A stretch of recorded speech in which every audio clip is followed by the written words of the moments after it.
The Mind Buzz, now partnered with Grito Industries.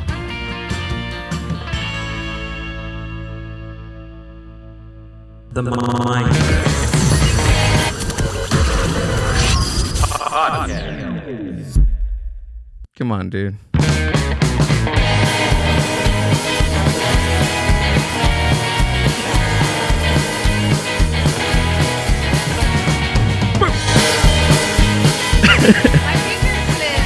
No, you wasted all the good intros. We rehearsed and how many times did we rehearse this? Amber. It goes to show that everything is done live. Yeah, that's true. What's up, ladies and gentlemen? Welcome back to another podcast episode. What's up, Mind Buzz Universe? Welcome back to another podcast episode of The Mind Buzz. I am Gil, your host, and working right here on the right of me, working the ones, twos, and sometimes the...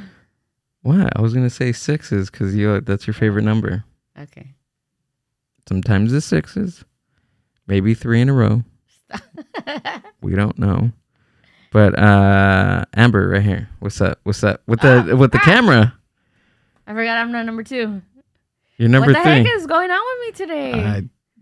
You need to stop You that. took my mojo from How? all the rehearsals. I did? I'm ready. I'm just ready to... I get here and I'm ready to go. Okay. No rehearsing. Rehearsing throws me off. Okay, I'm here. There you go. There she is. I'm in a better mood today.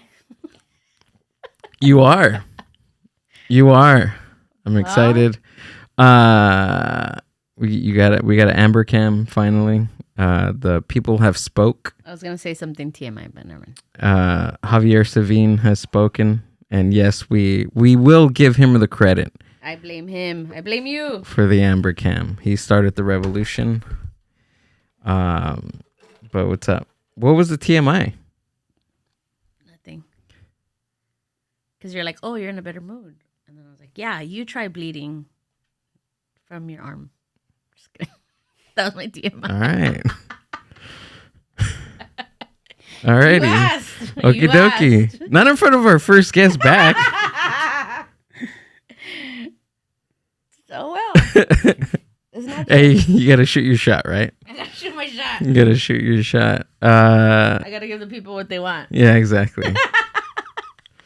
I'm excited for our first guest back.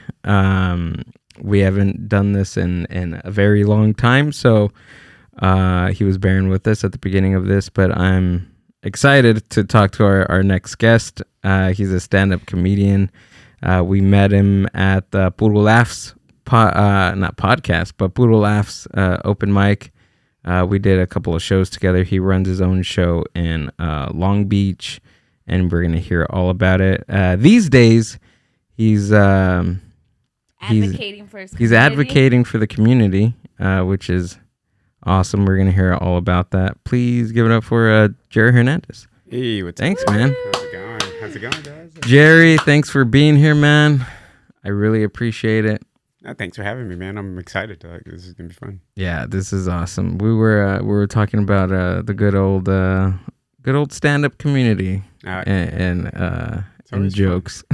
I love that shit. It's always interesting to hear what's going on. So what we were talking about, I guess slurs and bad things, right? Like racial things. Okay, this is my theory. There is space and there is room for maybe a slur or two, but it needs to be smart. Like the setup needs to be smart, and it just can't be flat out saying the slur for shock value. Oh yeah, for sure. You know what I mean? Yeah, I think that's like with almost any type of material. Like, what's the thought behind it? Exactly. Like, yeah, shit can be funny, but like once you start like just trying to do shit for shock, it has its moments, but then it loses its effect after a while. Yeah. I've read a few books on stand up, and I just ordered a couple more. So if you see it at Amazon, why'd you look at me? I'm just telling you. I'm just forewarning you. I ordered 2 books on. I'm a nerd, dude. I'm a nerd. I read about stand up, and I kind of like cherry pick what what kind of will work, will not work. I don't know. I'm a what? How do you say it? Like not a nerd, but I'm very neurotic. Well, you were telling me you were a lurker at Yeah. open mics for a long time. So I'm a lurker too, peeping Tom of comedy. He needs like if we go somewhere or we go out or anything, he needs to know details like who's gonna be there, what's on the menu, where is it at, do we know where we're gonna sit? Like, I'm not kidding. Does he have you like draw a little layout of the restaurant? He's like, this is what it looks like. Here's the exit. Almost. Almost there. And then I'll tell him, and then like the next day he'll be like, so like he'll ask me again, and I'm like, I'll just go. Do you drive by the location after and like check it out? Like, you're like a mafia boss. Dude. Yeah, like, that's pretty like much mafia boss shit. Exactly. Like even last night, we did that thing last night in Downey. I was 4 minutes away, and I was like, okay, I can still have dinner and make my exit. I even told Amber, I was like, so what's my exit strategy here? Because it was her friend's birthday party. I'm sorry. Dinner. No, dude, don't even worry about it. No, it's fine. No, it's all good. Thank you. For getting okay. Like, it got you out of there earlier. You're like, hey, I'm going to go do comedy in a backyard. It was supposed to be like friends and their husbands. And then Gil, like, he never comes with me, like, ever. And I'm okay with that because, I'm like, okay, he does his thing. And then I go with my friends because we're always together. Yeah. And yesterday, like, for the first time, he's like, yeah, I'll go. And I was like, oh. And it was supposed to be like other husbands and things like that. And when we get there, no one's husband's there. And it was just him. And I was like, tough luck. Oh, that actually worked out perfect then. It worked out yeah. Then that comedy show. I have to go do comedy, guys. Yeah, Sorry. exactly. Like, I would love to hang out with you ladies tonight, but honestly, I gotta tell jokes. Yeah, honestly, I wouldn't have said I'm gonna go do comedy until like the birthday girl asked me where I was going. Because I went to the restroom and then I came back and I was like standing. I was like stretching a little bit, getting my jacket. And I asked Amber, I was like, so how do I leave? Like where? Like I know how to leave, but do I tell them I'm leaving? Should I just disappear? An Irish goodbye, her friends. Like I was on her birthday. Yeah. I went to the restroom and then I heard a better party and I just walked over there. It was 4 minutes away. For the most part, but it got me out of there. So hey, like a comedy saves lives. I mean, sometimes you hear slurs, but sometimes it saves you. Yeah, exactly. So I think if it's smart, maybe I don't know. Maybe that's just my opinion. Well, there can be. I feel like the best example are guys like Anthony Jeselnik. Oh yeah, and like people that they do like dark material, but it's well written. There's a point of view behind it. Like it's not just somebody going up there and saying shit to like shock the audience. Because I feel like newer comics mostly do that because they don't have the experience yet. When you first start telling jokes to strangers versus your own friends, you're used to just telling people like that shit.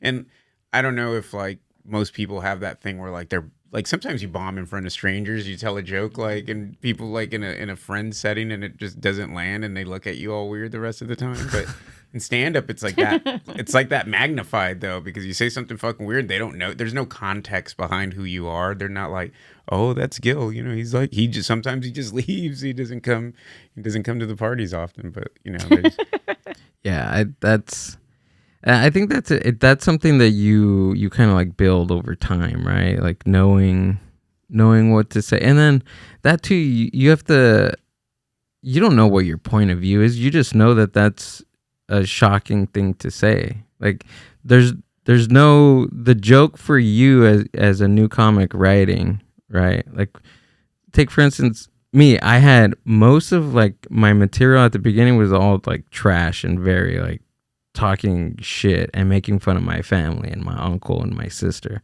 Like half of that stuff I don't even use anymore.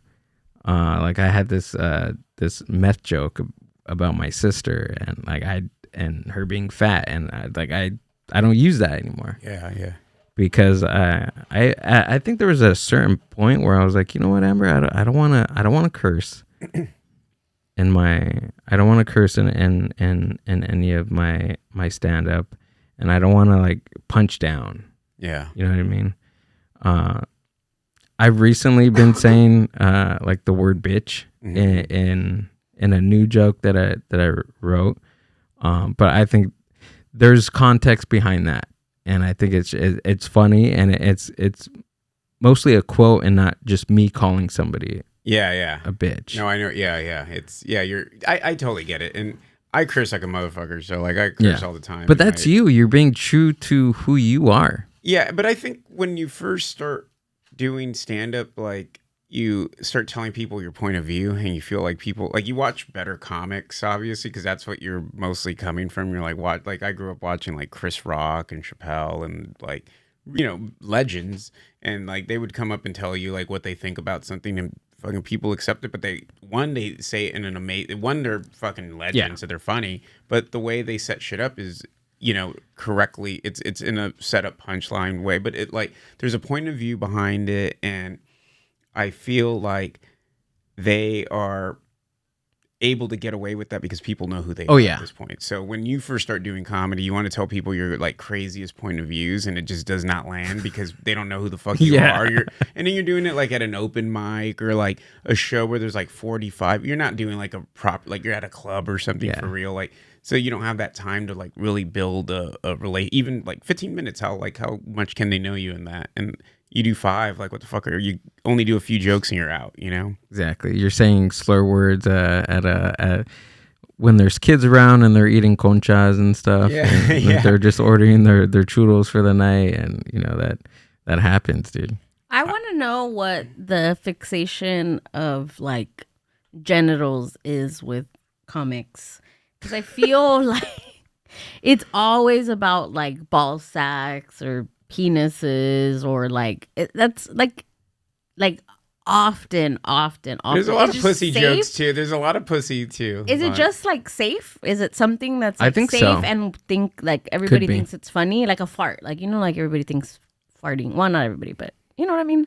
I think it's one of the easiest, most like sex and dating is like very relatable, especially like you're doing it to adult, like you're talking to adults, so everybody there is mostly dating, and it's taboo. Marriage. Yeah, and it is, and it isn't now. Yeah. I mean, but now, like I feel like stand up in 2025 is such a different landscape. Like it's not like Lenny Bruce shit where you're saying like shit and you're getting arrested for saying the word shit or something like that. Like some stupid like vaudeville shit, like how it used to be. But like I don't know, like.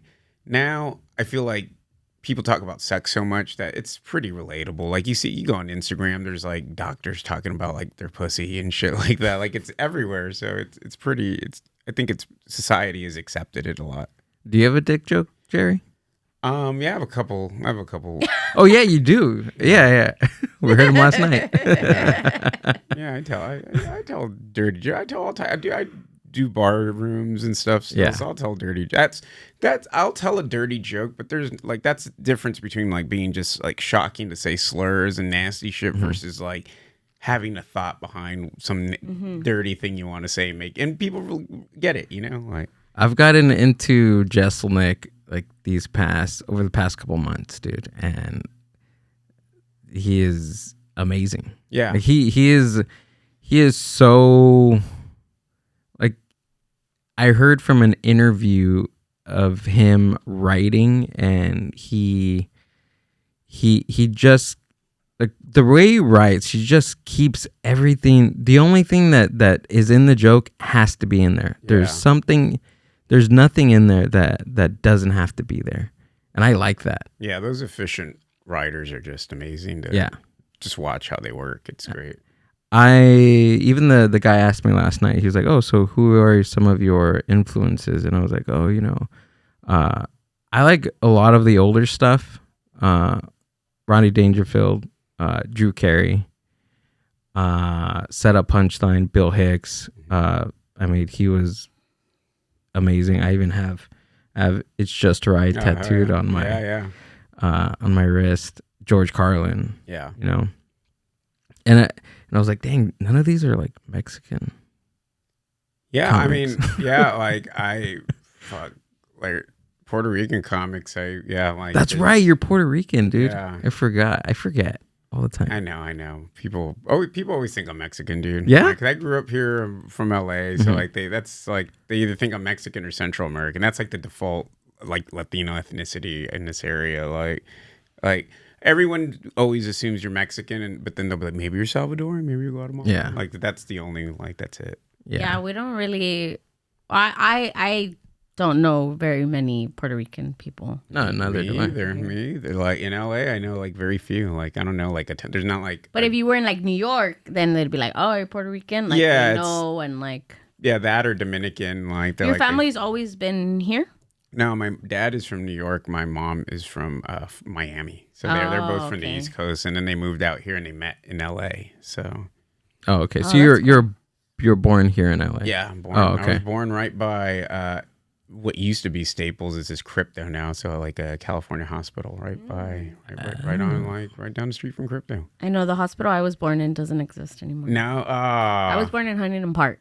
Oh, okay. I Yeah. think I remember that hospital. Yeah, it was Mission Hospital. Yeah. Damn, R.I.P. Mission Hospital. Yeah. A lot of like Southeast LA-ins that are around like my age, Yeah. they were born there in Mission Hospital. Yeah, see, my parents immigrated from downtown. We lived in L.A. and then they moved all the way to Southeast LA. Yeah. So I did grow up here, but like I was like 7 when I moved to Downey, so a little older.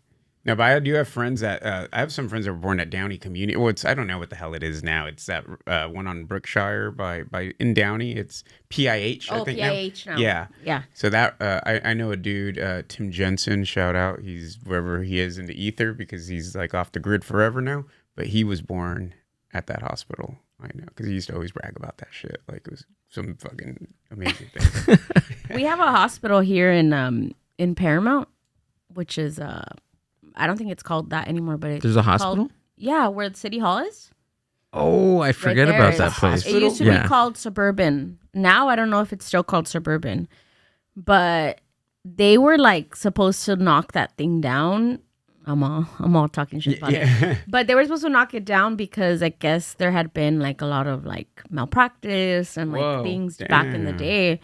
And I want to say, don't quote me, but I want to say that it got like taken over by a different medical group and it stayed open. It's kind of like St. Francis. Yeah, that's how Downey. Linwood? That's why Downey Community isn't either. Like I think they had some weird shit where they were Also, like Martin killing Luther people. King. Wait, hold Yeah. on. What happened with St. Francis? St. What Francis and happens? Linwood has a lot of cases Yeah. for Really? malpractice and deaths and like just like the conditions of the hospital itself. They'll have like the angel of death type nurses. Where Oh, they're, like, killing wow. People. They're just like, Yeah. oh, you're Mexican. I'm just gonna put more poison in you to die. That's Come die." terrible. Yeah. So Angel of Death. It was she. It was a person, right? Angel of it's Death. been used a lot because Yeah? it was Joseph. Can you look up it Angel was of Death? Joseph Mengele. The fucking that's the Slayer song. That's who Angel of Death is in that song.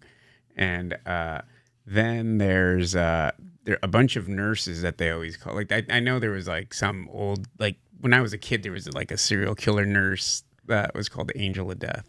So pretty much, Angel of Death is like the general name for a nurse that. A medical professional who murders people, I guess. Angel of Death nurse Netflix. I wonder if it's like the Nurse Ratchet. Remember when during the pandemic they came out with the Oh yeah. I mean that's essentially like essentially kind of similar. that, and it's just like kind of like the people who have like Munchausen, like the moms who like just get their patient kids sick, so they're just poisoning people. Just don't go to the doctor, guys. No.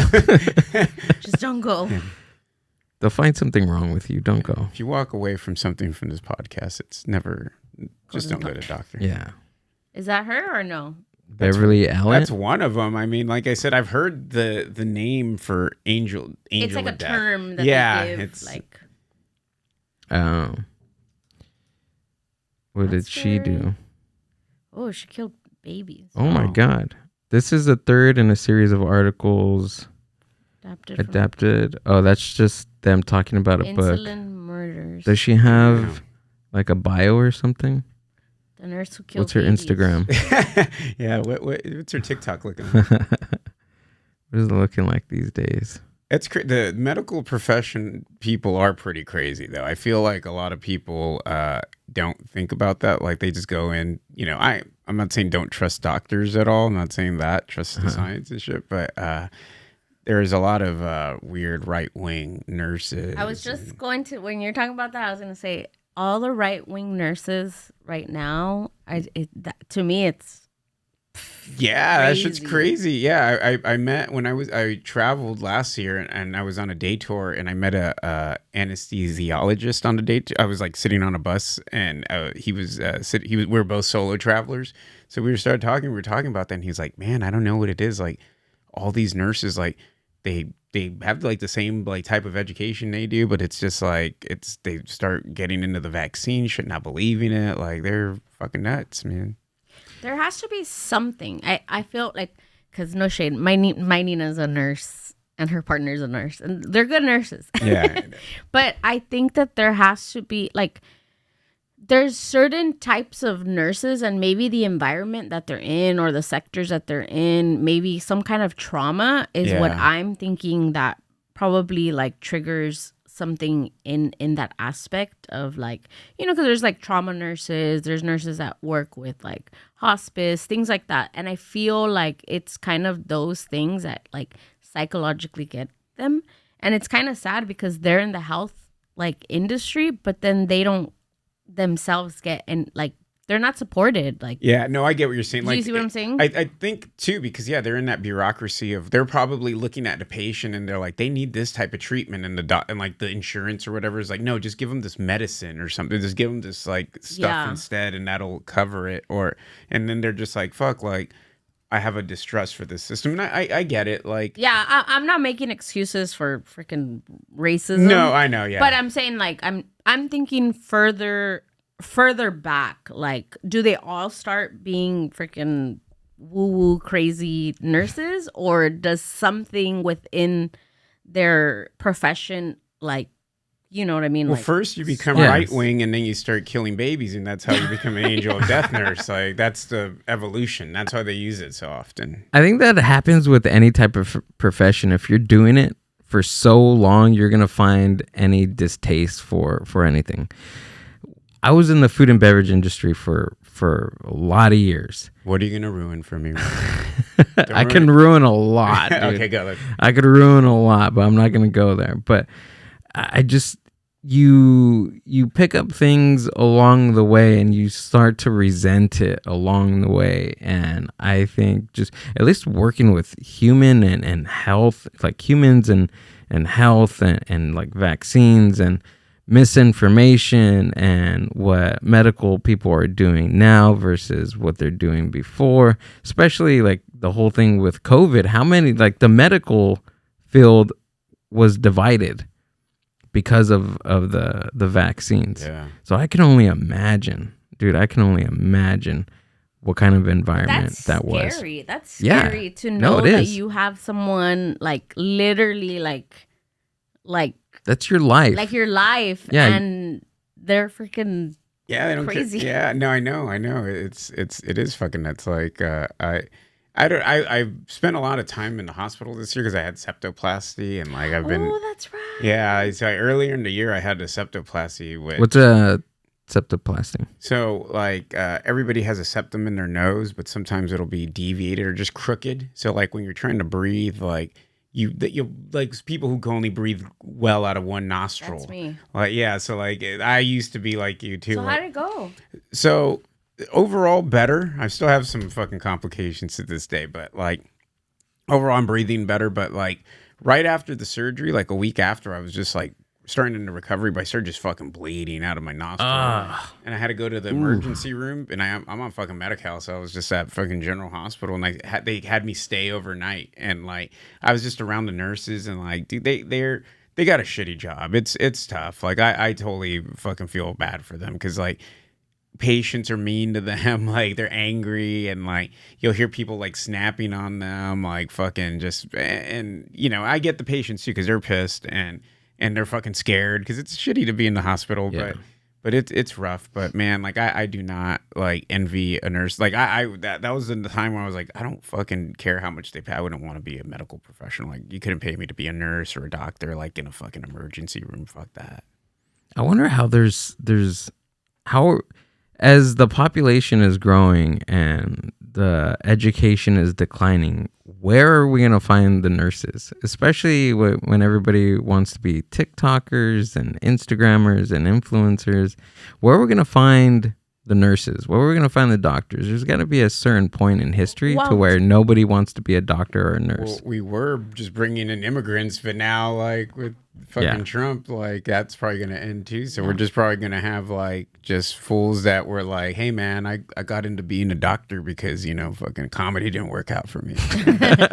During the pandemic, they were like so strapped for medical like personnel That's right. that they were taking like, and I'm no shade on that, but like CNAs. Yeah. That CNAs are own like they're just there for like I don't Backup. know like they don't know how to administer medicine. They don't Yeah. know like they can't take your blood and phlebotomy. They shit. can't Yeah. anything. They're just there to kind of like change sheets Yeah. and help and things like that.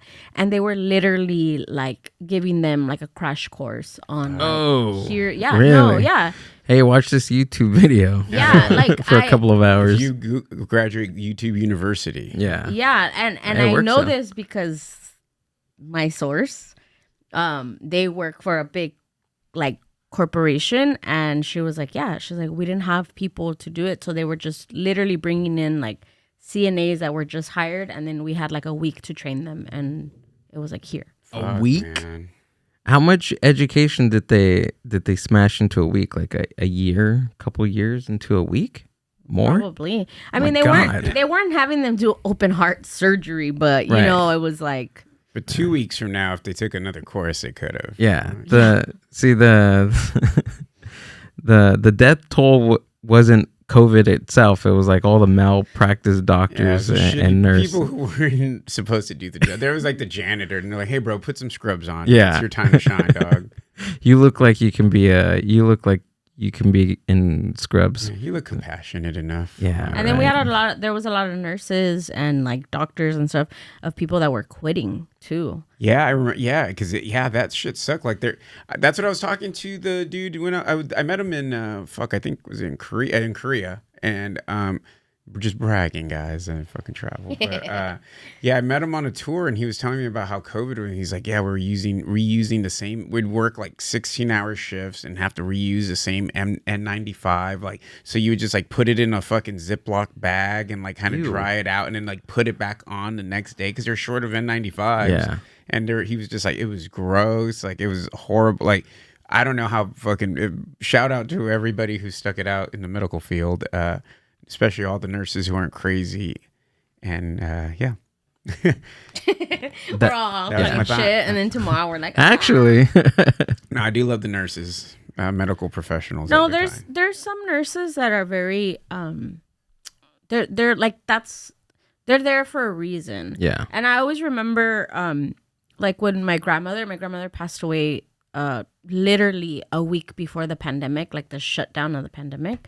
But I remember, like, cause she got cancer, so I remember prior to that going to like the doctor's appointments, and a lot of the doctors, and I mean, I get it, cause you can't be like attached to things because then it affects you, but they were so like if they were telling us, I don't know, I planted flowers outside of your house. Yeah. So he literally was like, yeah, she's not going to make it. And we're like, what the heck? And he's like, yeah, I mean, I give her a couple months. Fuck. All right, thank you. We'll see you later. Yeah, Bye, have a great day. And I'm like, what the hell? Like, they're just so desensitized of like, Yeah, I think so. Yeah, they see it all the time. I mean, I saw that in the hospital too, because like people were like fucked up next to me, and they like, I think somebody was really bad in there, and they're like, yeah, I think that guy might die. Hey, what are we gonna get for lunch? Like, it was like that kind of thing where like you kind of, and then I think that, I don't know, I meet a lot of medical people and doing stand up, and because they have dark fucking senses of humor, Right. so like I get it, like them and like fucking military people and shit like that. it takes a special type of person for sure to do work like that. But that's where I'm going back to like reiterating back to like, how are they taking care of themselves? Yeah. Well, that's why they get into politics, and then Yeah. they flip out, and you're just like, oh, I hope this. Well, they're not doing good. Yeah, no, they're not. No, none of our mental health. I don't think there's an industry where I'm like the mental health of these professionals is in a Yeah. good place. Well, I think right now. something like mental health is just so new now. It's Yeah. just making its way into American culture, because before, I mean, I guess American culture. It's always been there, right? Like therapy has always been there, but I feel like it hasn't been mainstream. It wasn't mainstream enough. But I people guess. always look at you crazy. Like look at like movies in the 50s and 60s and Right. stuff, how that covered like therapy. Like it was just kind of like, it would be like this college professor kind of person who believed in therapy, and like you would talk about your feelings and it'd be weird, and then you'd have to process, and they're like, what the fuck is this? Just go fucking drink whiskey, man. Like Yeah, Why like can't you do be the like manly everybody? Yeah. thing. It's hard too because, so say you're a doctor, right? You have staff. You have to maintain a staff. You have to maintain your nurses. You have to maintain like health code or whatever the f it is. You have to be saving the hospital money. Yeah. That's one thing that they have on their mind, that you have to save the hospital money, but then you also have to save lives at the same time.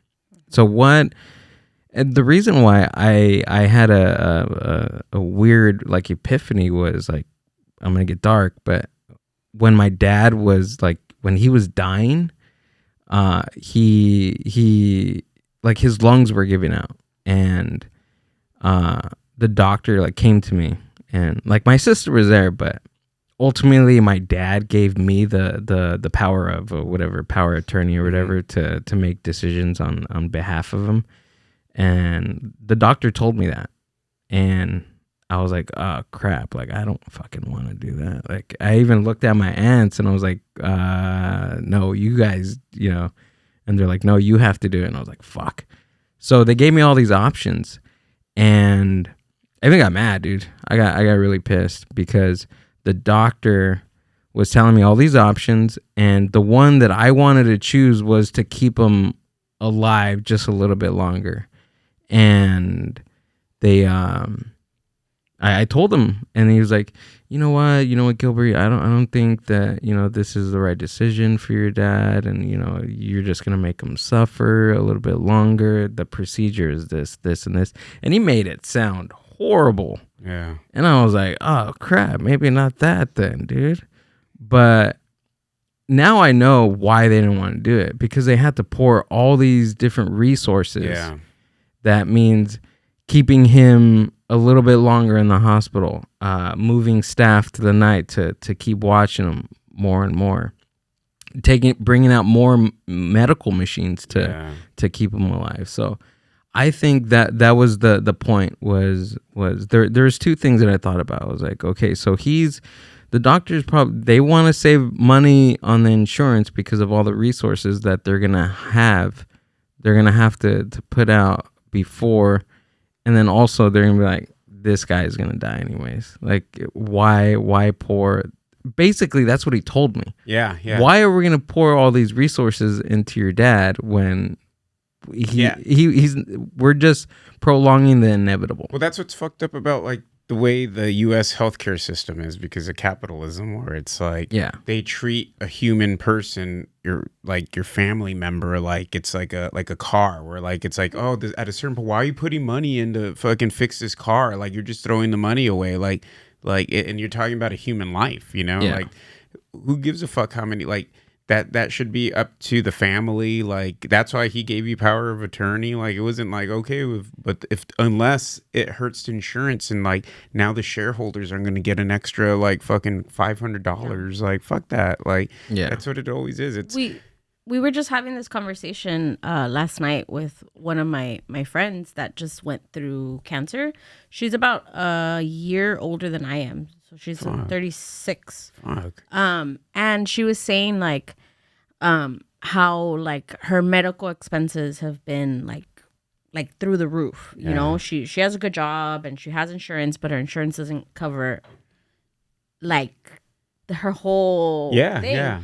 And she said, she's like, I chose to work through, because she worked. She never like took time off of work. Horrible. Because she said, she's like, if I did, she's like, I was going to go on disability, and disability is not going to cover my entire bills. She's like, so she literally through cancer, like chemo and everything, she had to continue to She kept work. working. Yeah. So then the insurance was like, okay, while you're working, you're making good money, you don't need extra help. It's like ridiculous. And then Yeah. she was saying, she's like, if I didn't pay like She said that one time, I think they had like a balance like of $50. And she said she went and she had to get like labs done. And that they were like, oh, how would you like to pay for your balance? And she's like, what do you mean? And she's like, yeah, you have a balance. And she's like, oh, well, I'll pay it, like I'll pay it later. Yeah. And they were like, no, we can't service you if you don't pay it.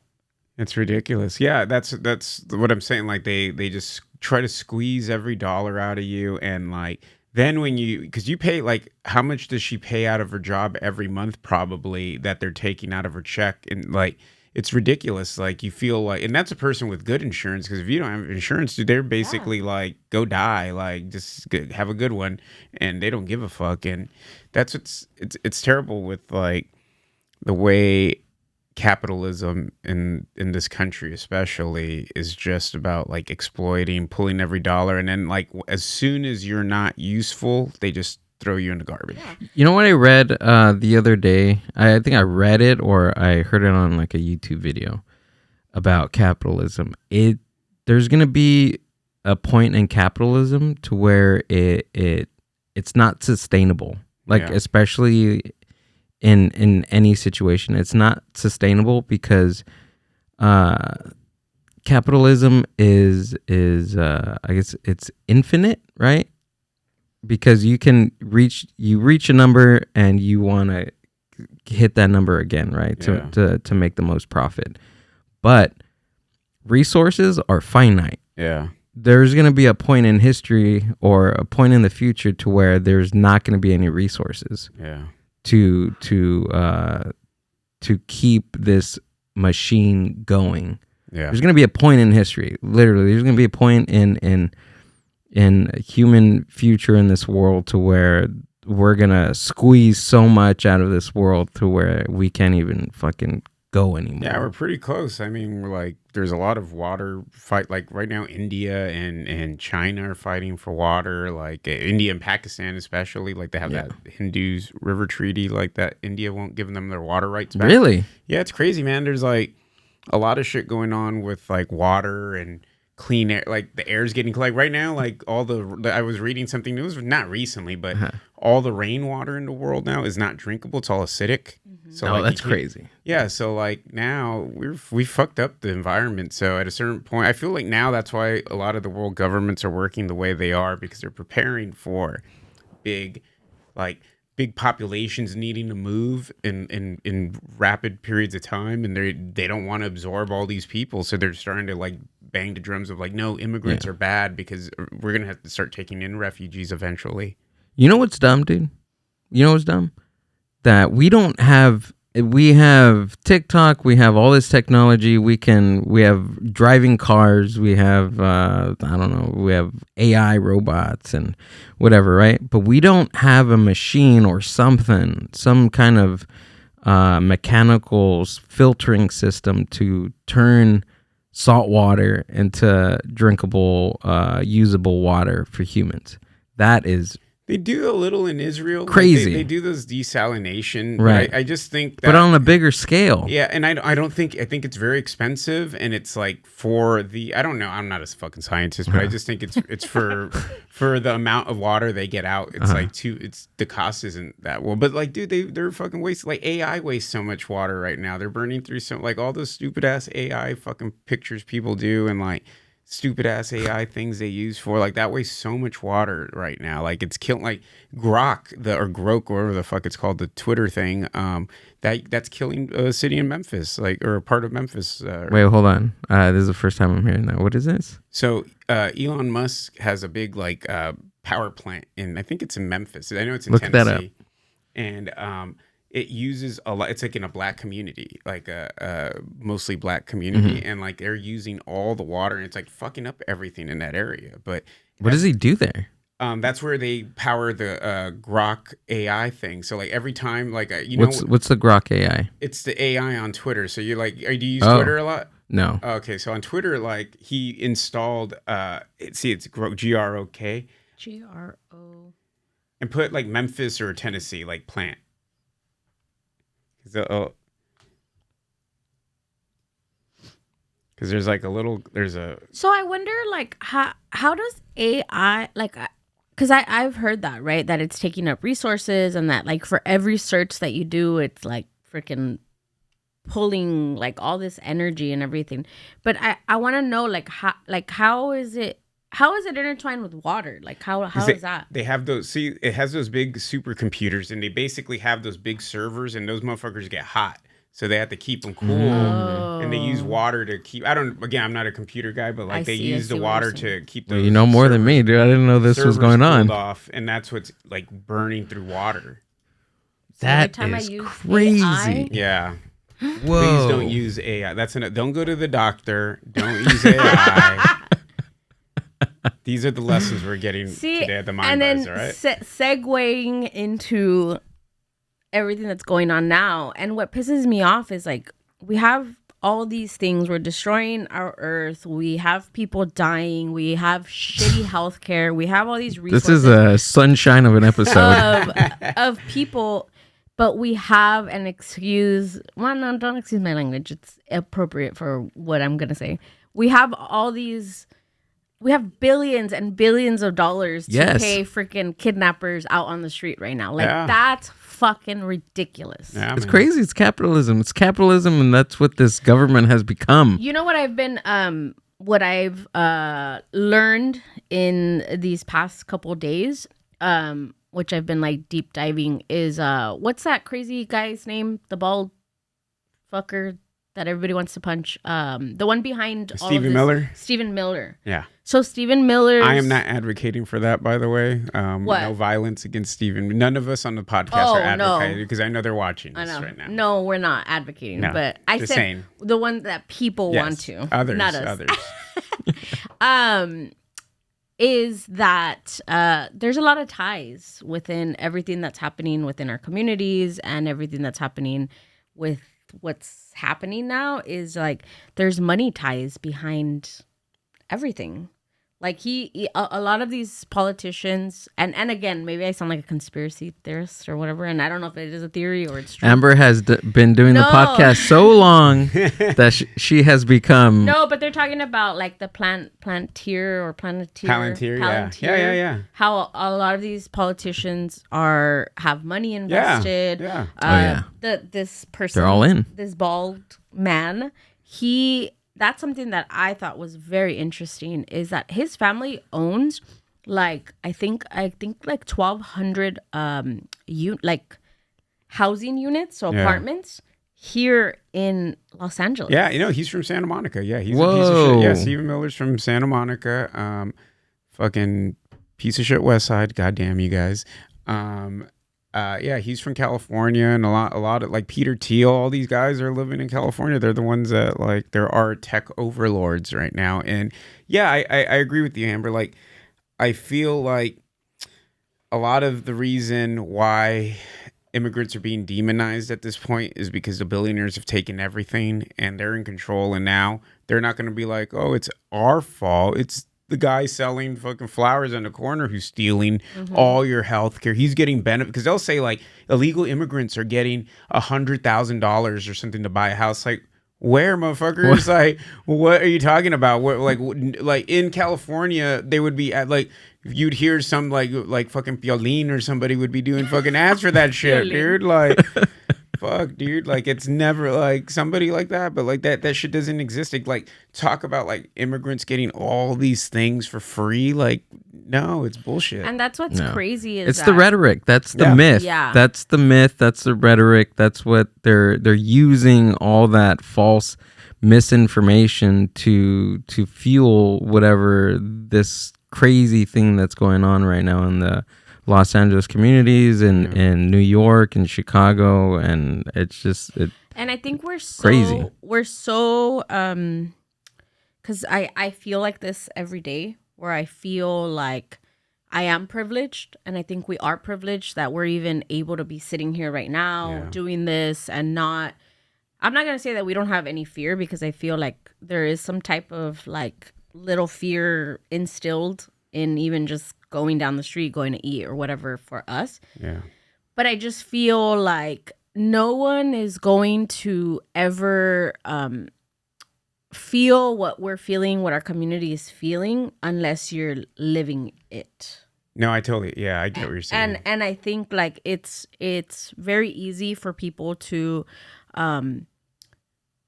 turn a blind eye and just be like, oh, well, that sucks, that's sad. But it's like to live it, and that's kind of what I think these past couple weeks, like even what you're doing is amazing.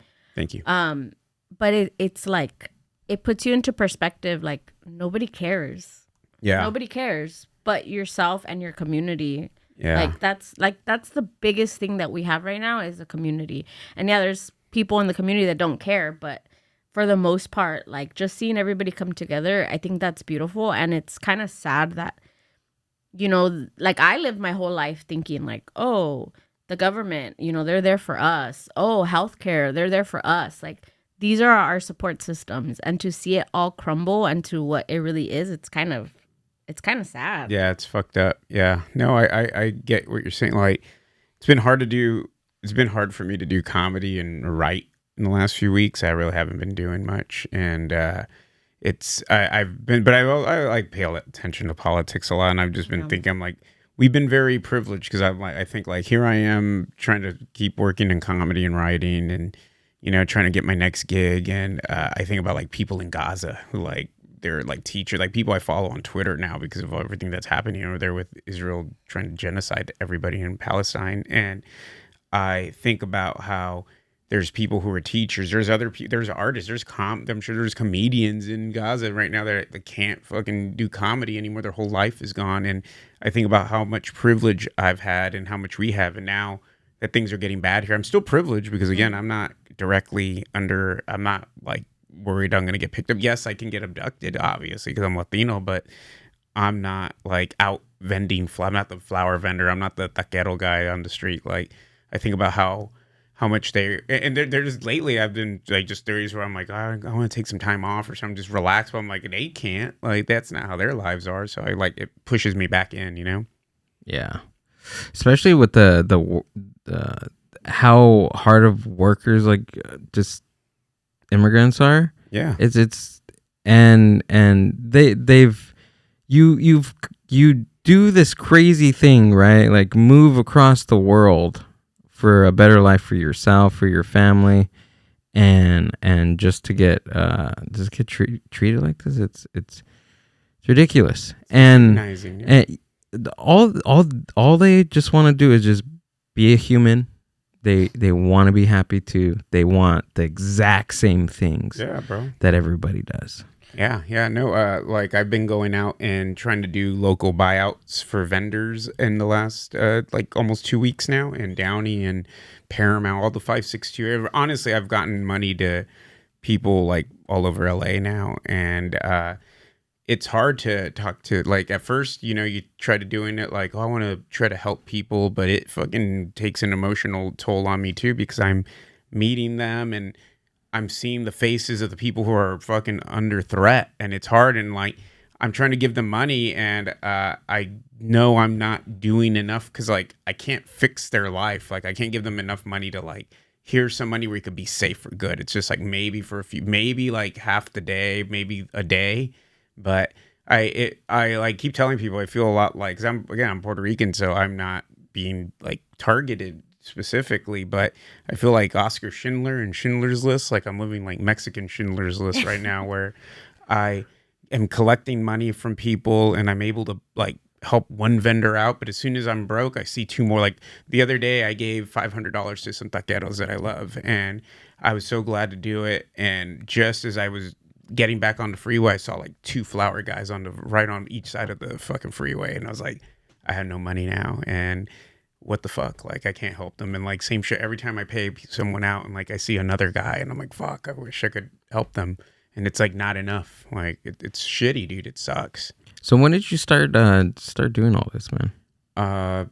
The 16th of June, so like what, like 2 weeks ago, like it'll be about 2 weeks now. Really? Almost, yeah. And you've raised what, like over, like I seen like over $4,000 for vendors. Yeah, I think by the time this airs, I'll be closer to $5,000. Hell yeah, dude. So yeah, thank you. No, and thank you. I want to say thank you to everybody that's donated, like, and everyone who's amplifying. Like, you guys have been wonderful, and then I have a lot of like other comics have pitched in people I know that are writers, actors, sketch people, clowns, all types of people, friends, family, people who don't do anything in entertainment. Like, they have donated and they've opened up their pockets and they have been very generous. And that's why I'm able to pay out 300, 400, 500 at a time, because everybody's pitching in and helping me out. And everybody's lifted me.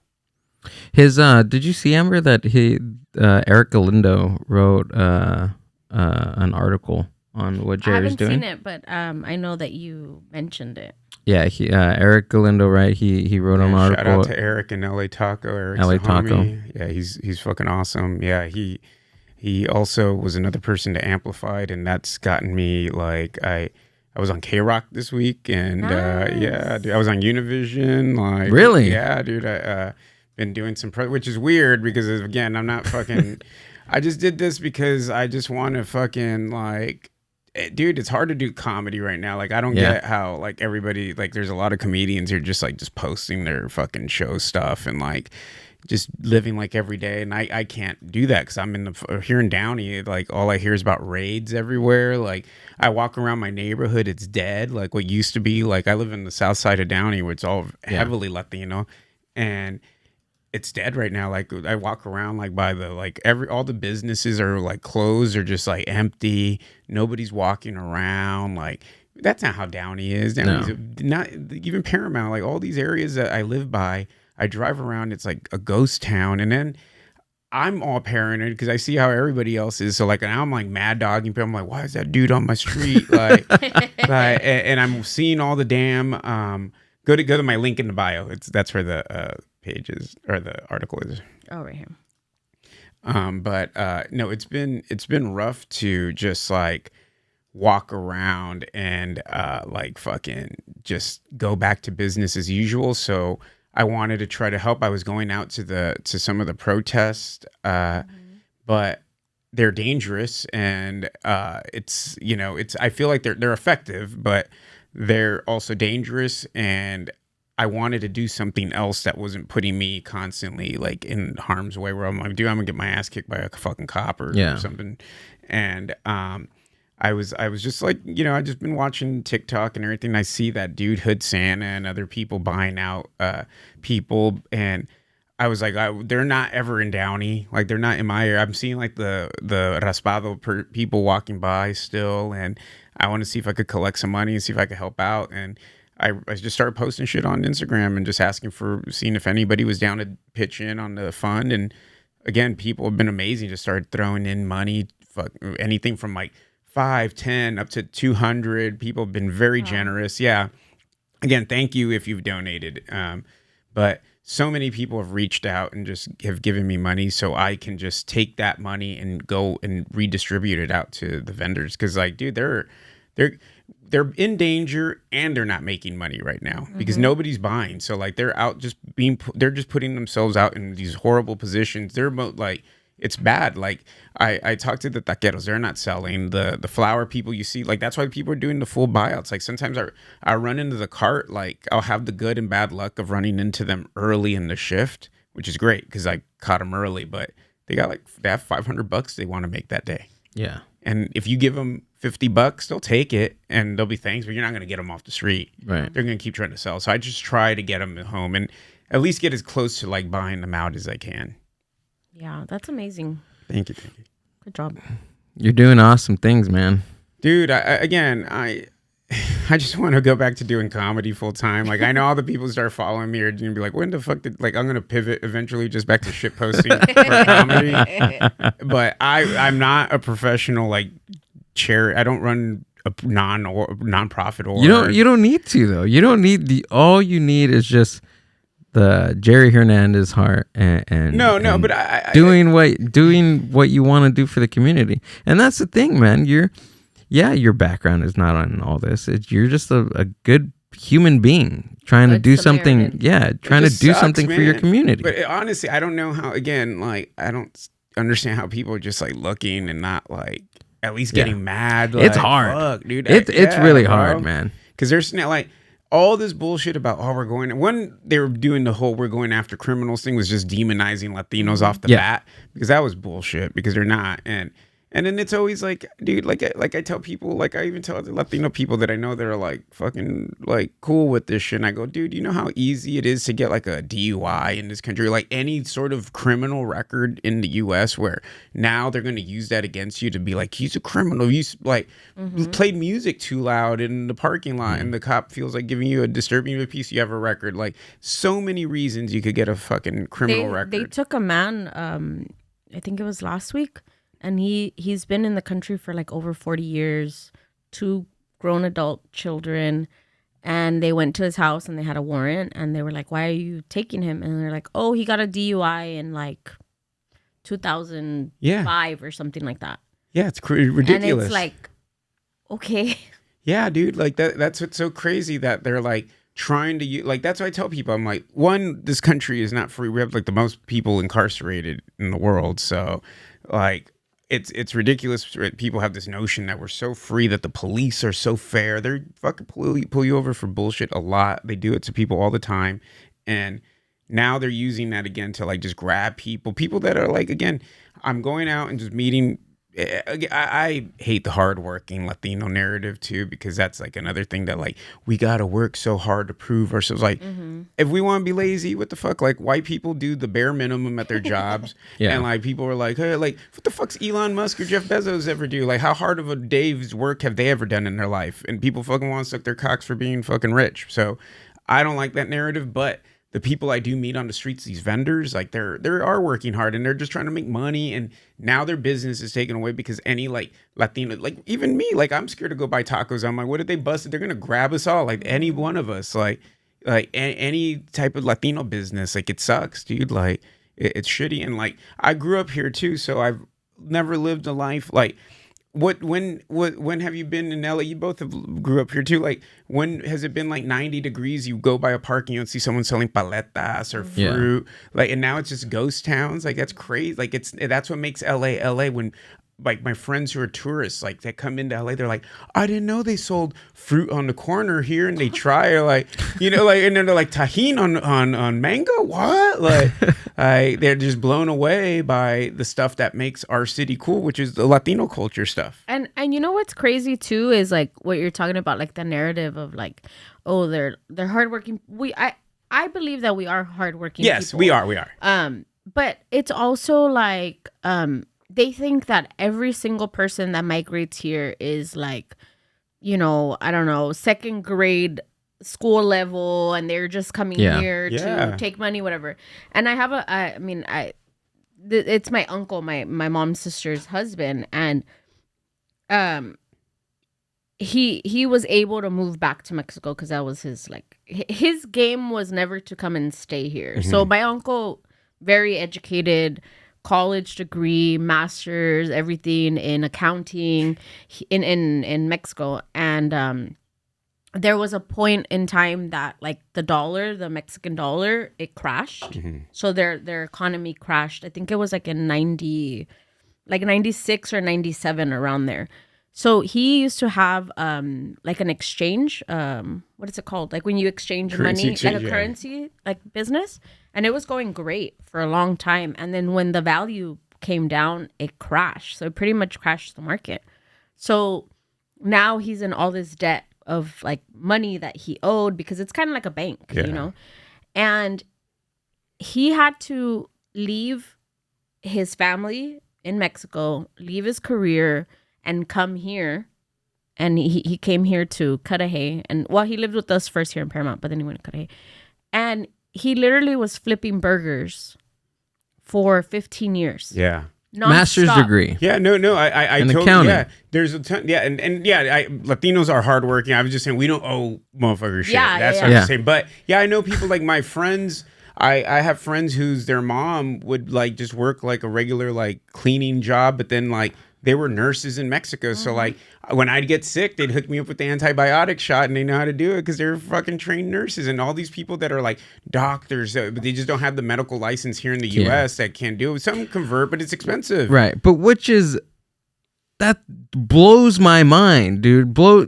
I mean, yeah, sure, it could be maybe different practices, but I mean, it's the same practice of caring for a human being. Why would how can you be able to care for a human being in a different country and not care for the same person in another country? Because we're elitists. That's dumb. We're in an elitist country. If you would say that to somebody that did not know anything about borders or anything like that, they're gonna think that you're nuts. Yeah. It's like when I went to Cuba. I went to Cuba in 2019 when they first, when they reopened for U.S. That's it. Now it's closed. Yeah, again. I know. But I was able to go in 2019, and Cuba is known for one of like the best doctors in like the entire world. Like their doctors are very smart. They're very like, but I remember them telling me that the doctor did not make, obviously because it's like communist, they don't make more than like someone picking up trash in the street. So these doctors had to go from being a doctor and then having a second job to being a bus driver. Yeah. And it was like, to me, it was like mind boggling that like you have, like you said, like all this whole practice, everything.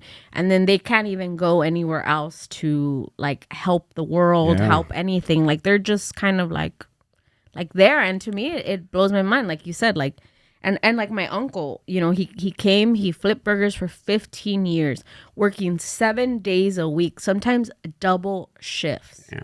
And you're going to tell me that he's a criminal? Yeah. Like, that's ridiculous. Like, this man has the biggest heart ever and did what he had to do. Yes, he worked. He paid his taxes. His car always had the tags. Like, there was nothing. There was nothing that he did. He didn't drink. He didn't use drugs.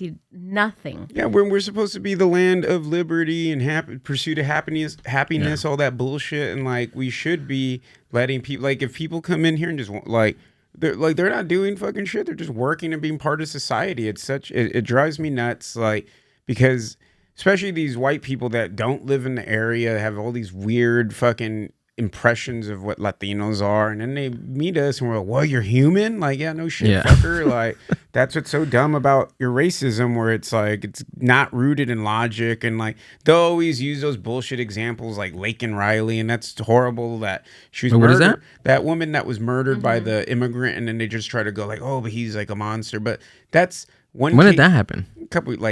Couple years ago, okay. But they're using it to do all this legislation that now they're grabbing people, and they could just fucking grab you for no reason. So that has been something that has been going on for centuries, right? I mean, the same thing happened with like segregation, slavery, even the criminalization of hemp and marijuana. It's the same thing. It was all based on racism. Yeah.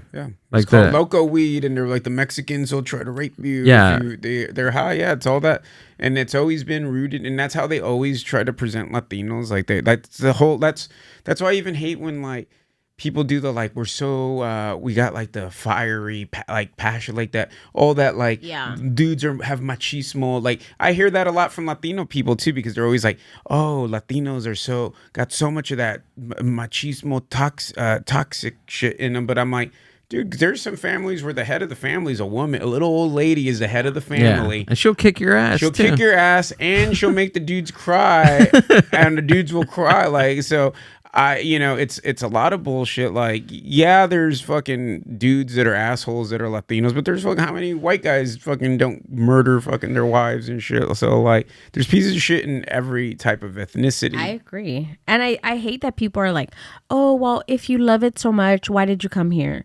Oh, if you love being Mexican so much, why don't you go back?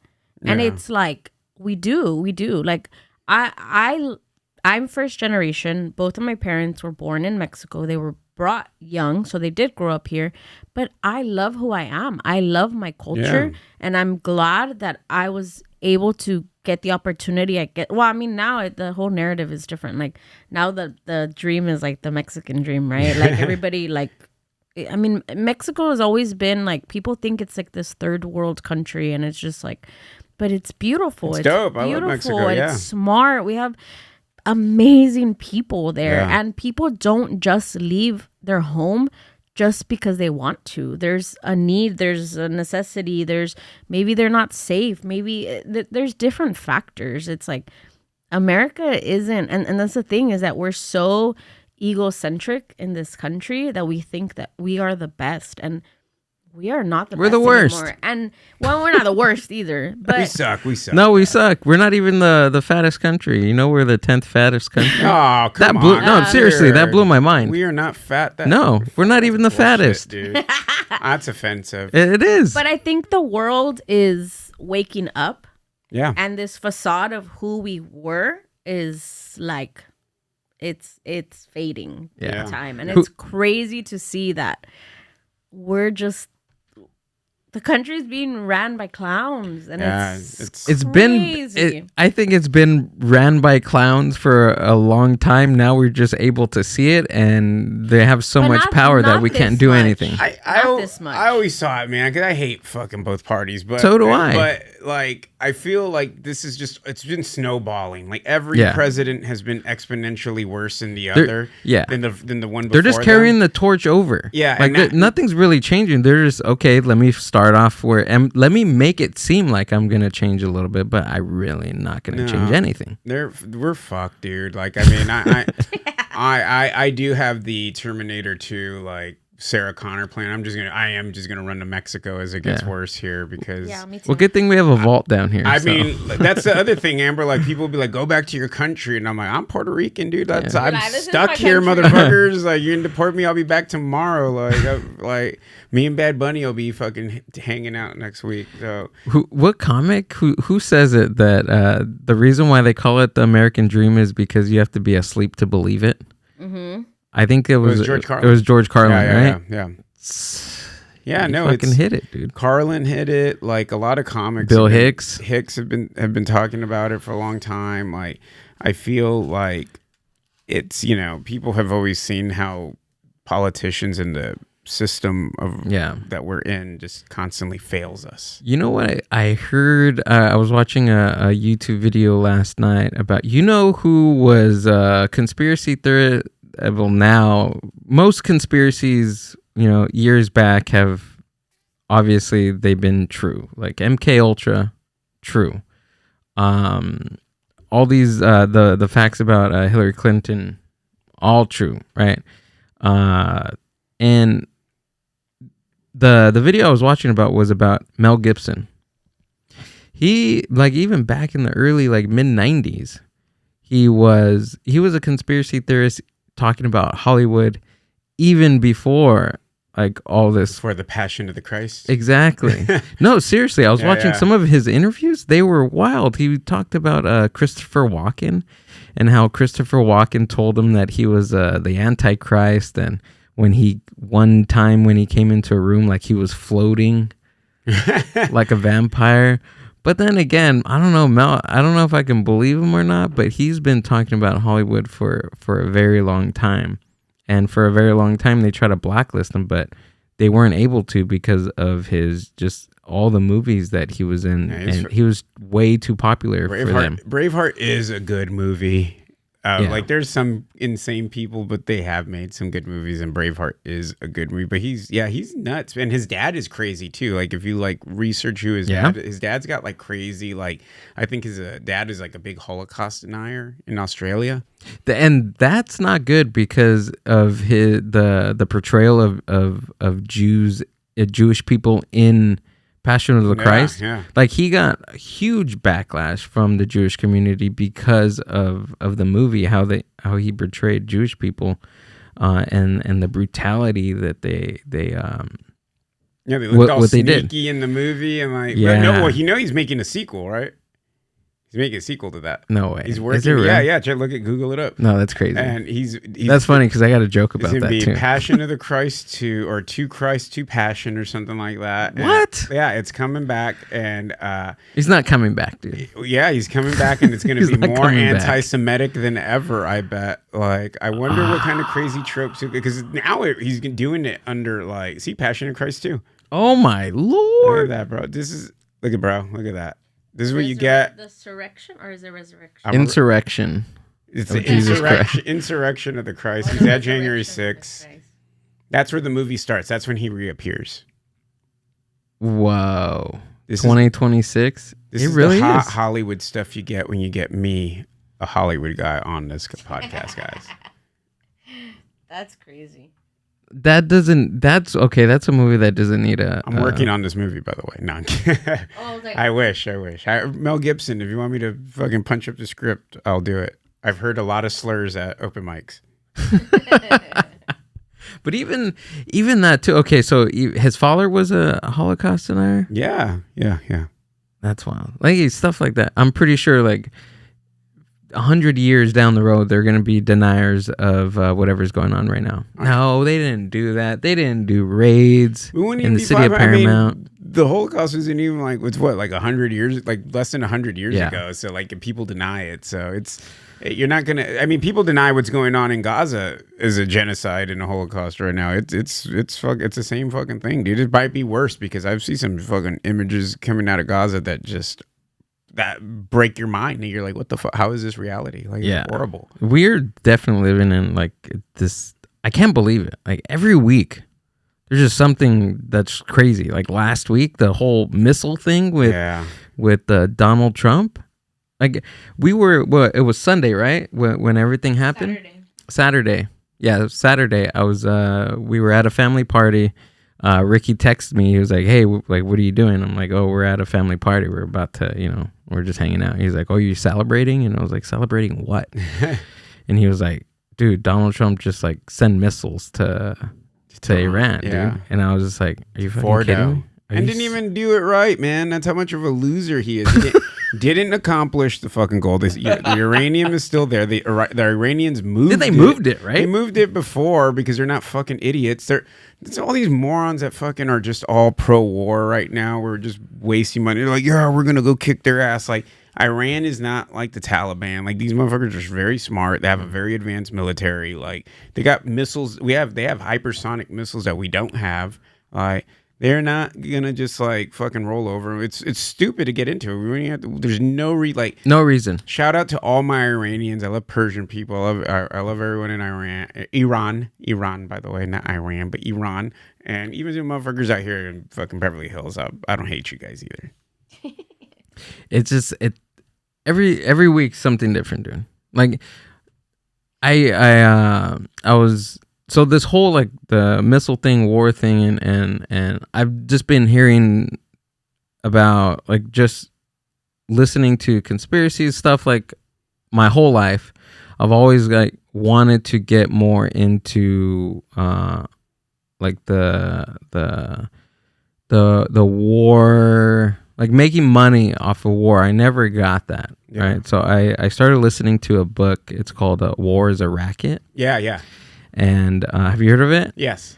I started listening, and I was working, and while I was listening to the book, and I was like, no, this is something that I need to pay attention to, because this guy was just saying $100 billion went into this, $100 billion went into that, and they're a senator, and they're this, they're that, and I was just, OMG, dude. Usually I get kind of like weirded out like when I hear stuff like that, because it's just, this stuff is happening, and it's been happening for a very long time, and the average person doesn't know. You should read. I mean, I love a lot of like, I guess, conspiracy theory type. But that's not a conspiracy. No, this is true. But people will quickly label you like that. But there's a really good book about the CIA called The Devil's Chessboard. It's about the Dulles brothers and like how, can you pull that up?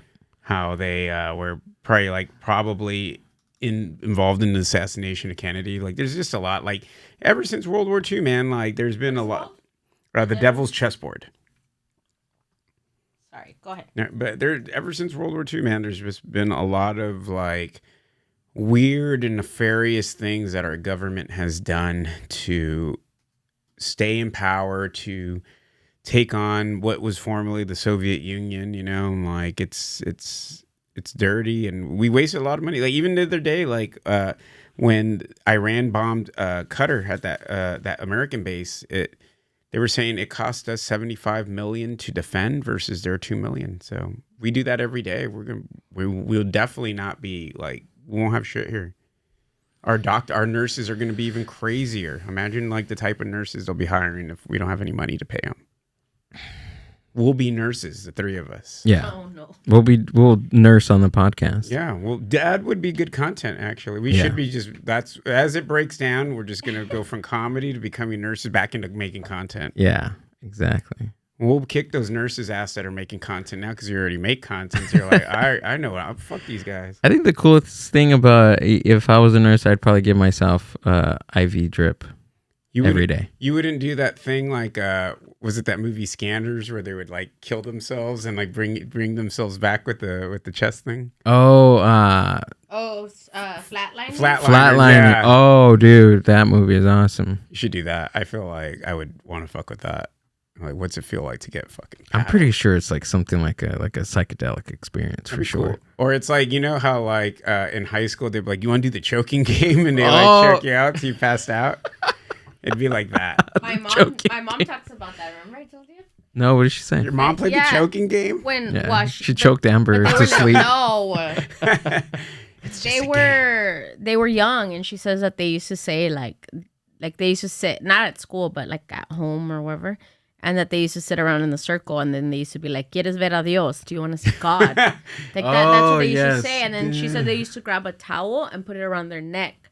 And Do you would want to put see it God? until you passed out? Oh damn! That's like, Yeah, I was like, "What the hell?" damn. That's dark. What Do kind you of want to games see are- God? Yeah, these are dark ass games. Like, see, this is what Latino culture is about, guys. You got, white people hate us. We play. Do you want to see God? How do you say it in Spanish? ¿Quieres ver a Dios? ¿Quieres ver Dios? You want to see God? You want to see God? Yeah, that's yeah. So that's the Mexican choking game. I learned a lot today. So that's that. The Devil's Chessboard. Read that book, dude. Yeah. Read that book next. It's good. I can, dude. I can. I You get can. too. I can, but I get too invested in things. I don't like doing much Are you gonna because start investigating the Kennedy assassination, dude? We need a comedian to figure that out. I know.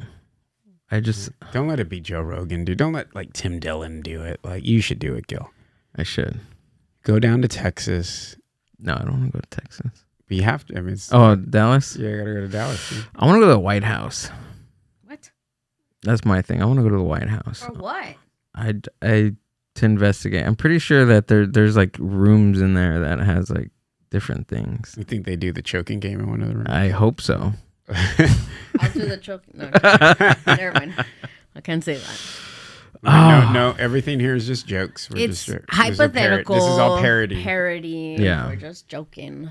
Absolutely. I would go to the. I mean, I feel like it would have been cool to go to the White House when like the sports teams won and they brought all the McDonald's and like the win. You remember like during Trump's first thing, and like he brought all the. I think it was the college football guys that won, Yeah. and he brought like they had like a big table and it was like Wendy's shit, Burger King stuff, McDonald's stuff. Like it was like a buffet, but then they said in order for them to get it all through the White House, like they had to bring it in hours earlier. So it was like all lukewarm. So I would love to have watched dudes just like guys that are used to eating well. Cause like they're major college, but like they're putting Right. at a A1 at a D1 school. And now you're eating like a lukewarm McChicken. That is not good. Hot mayo. Oh, dude. The reason why I like looking into stuff, dude, is you learn a little bit more. Like for a very long time, I was like a couple years back, I told myself I'm gonna get into baseball. I'm gonna get into the Dodgers. And when I was a fan for about 2 years, and then I heard about the Chavez Ravine and that, right? And I was like, fuck that. I'm not gonna support that, right? And recently, right, Amber? Recently, we did a little bit more of a deep dive into research, and I thought it was they knocked down the Chavez Ravine and all those houses to put in Dodger Stadium. That's not what happened. What happened was, right, Amber? I'm trying to remember. Maybe you can help me out with this. They they wanted, or redlining happened, right, in that area of LA. And they wanted to knock down that neighborhood to build public housing. Oh. And they got the okay through the mayor to do the public housing. So they knocked most of the houses down in that neighborhood to build a public housing. But then as that project was going to get started, the mayor who initially okayed that, he ended up losing the office of mayor, and a new guy came in and scrapped that whole public housing because he thought it was too socialist. He why we're gonna put money into that? That's communistic. We're not gonna do that. And this is back in like the 50s when the Red Scare was going on. People were demonizing communists and they thought they were spies in the United States. So he knocked that program down, and the new mayor wanted to. What was he gonna put before the housing? No, I know, but after that, he didn't like the housing because he thought it was too communistic and too much of a socialistic thing to do in that area. Anyways, but so there was open land, and I heard the Dodgers, they were looking for a new place, right? That's what he was saying.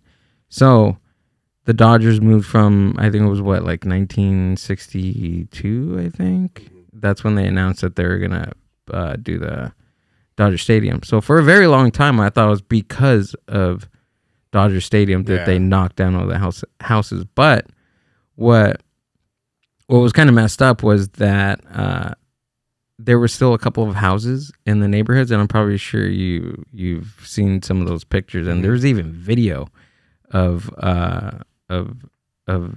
the people not wanting to leave and the police going in there.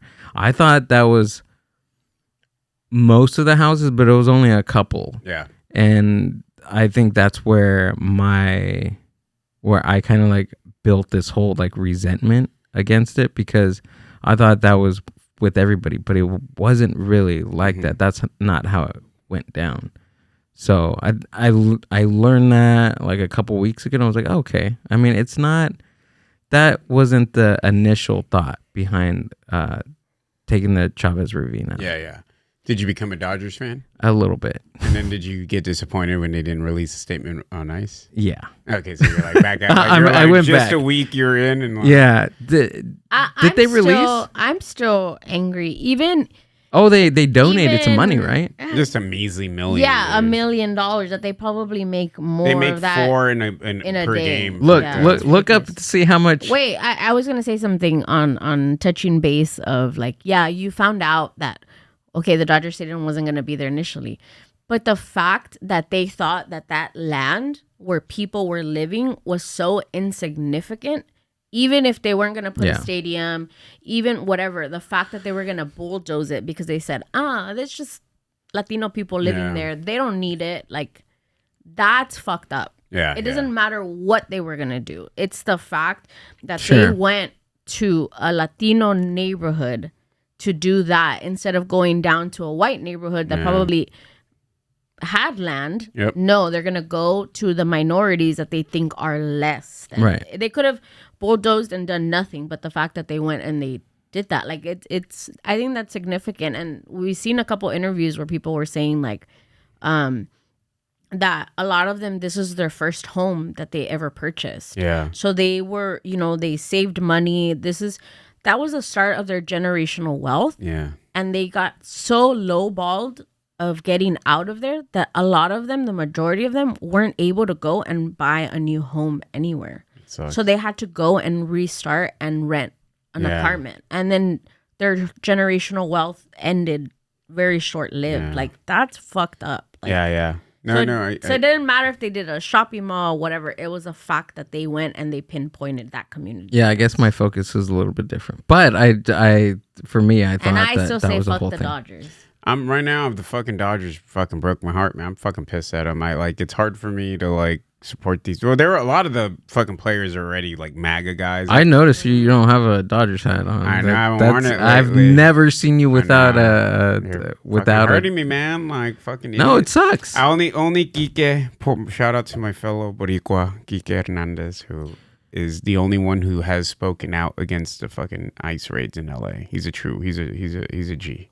Amber's seen it from a mile away when the Dodgers went to go visit. No, but I knew, dude. Before that, like, Blake Trinan is a big QAnon guy. Really? Yeah, he was posting a lot of weird QAnon shit years ago. That's still around. Well, it was like he's been on the team since 2020. He had just been hurt for a long time. Yeah.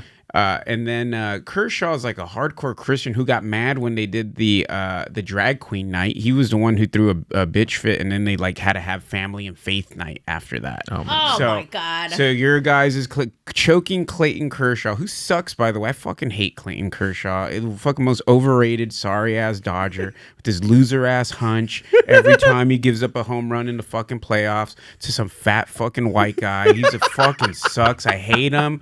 Always been a loser. I just want to tell you what Clayton. You don't know what Clayton Pull him Kershaw up. is? He's like the most he's like the white guy that everybody loves on the Dodgers. I didn't grow up in a Dodger family. Oh, okay, but I don't know shit. he is a fucking loser, and he's only got rings because the other guys, because of Walker Buehler last year, because he would have never done what Buehler did. He's a fucking loser and a fucking weird hardcore Christian dude. Then like some of the other dudes are just like that. I knew that's what he looked like. All these dudes are just like, again, like the team. That's what fucks me up with the Dodgers, man. I love the Dodgers, but the way they assembled this roster, a bunch of hardcore Christian dudes, and then after October 7th, They're not even like Angelinos, huh? No, none of them are real. I mean, there's like really in professional baseball, there's very few guys that are like native to yeah, but I mean, there's a lot of players that come into Southern California, but not on the Dodgers really, but the Dodgers after October 7th, when Israel was attacked by Hamas or whatever the shit, they came out and released a statement. So like people were like, they don't get political. Yes, they fucking do. And then they visited Trump at the White House. Like they get political, and they're just such a disappointment. Them and the Lakers. I hate when people say like, oh, don't make baseball political. Don't make like, oh, it's one thing that we love, the pastime.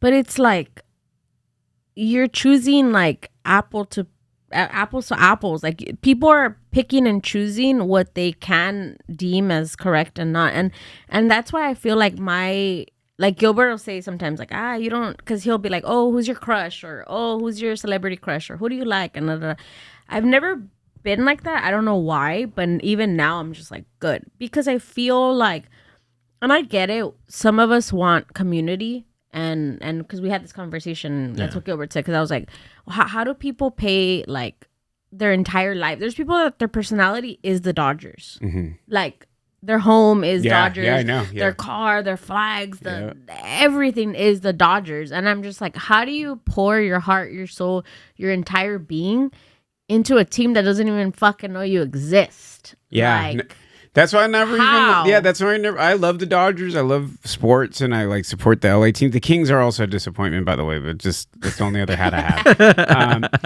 have. But I was never like, that's the same shit like I feel about like dudes who fight over sports teams, where I'm like, I would never I love the teams I support, but I would never get into a fight over them, because I'm like, I'm not on the payroll to like I'm not gonna get beat. Like one that and then the two, if the players saw you, they'd be embarrassed. They'd be like, well, who would fight? Or like they don't fight each other like normal. They're all friends. Like it's crazy. So that's how it's no fighting for sports teams. Let's see how insignificant this $1 million is compared to what the Dodgers make on a single game. Or just pull it up a year. How much do they make in a year? I heard they made $3 to $4 million a game. A game? Yeah. So this is that's chump change. So they gave 25% of one game as a win, and then it was. And how many games do they have in a year? 162 during the regular season. 162 plus playoffs. So, but what's crazy and is that's not even accounting for merch. Yeah. That's not accounting for whatever they make on I don't know, extra revenue on like concessions or whatever. Yeah, it's crazy, man.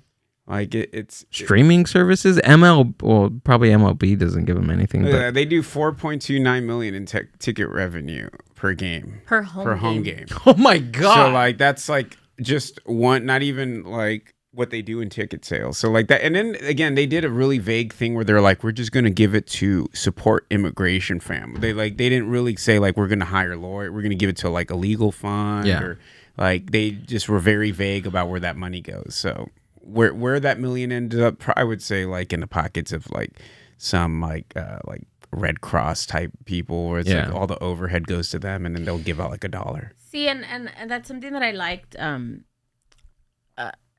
Here in our city, we've been going out and advocating for our city to do things, because I don't know if you know, but we have the DHS office here in Paramount. Fuck. Yeah. Which we didn't know.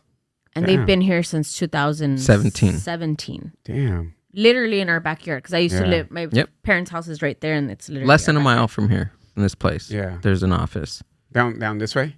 backyard. Down Down Paramount. Alondra. Oh, okay. Yeah. On Alondra. Alondra. Yeah. Okay. Alondra, before you know where the Home Depot is? Yeah. Right yeah. across from Right the Home across the Depot. street. Oh shit. Yeah. Damn, that's why they've been raiding there. And yeah. So that's why when things popped off, that, what was it, like 3 weeks ago? Yeah. It started here because I guess they have warehouses there. So Yeah. whoever owns those buildings are renting to the federal government. But what we were told was that that back in 2017, they rented those offices from the owners of those warehouses, but only as they were going to be for the ports.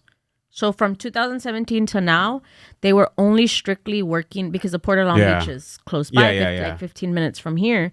So those were their offices. So that's why there was nothing happening. Yeah. But with this new administration and everything that they're doing, they lumped every single border patrol, every single everything became one. Yeah. So now, because it's in Southeast LA, it's a close hub for them to store, their non-lethal, like guns, cars. That's where they're staging. So that's and where they're everything. staging Yeah. everything, and we had no idea. So the Damn. day that you didn't know this? No. So the day that things went off, it was in the morning. We were here, huh?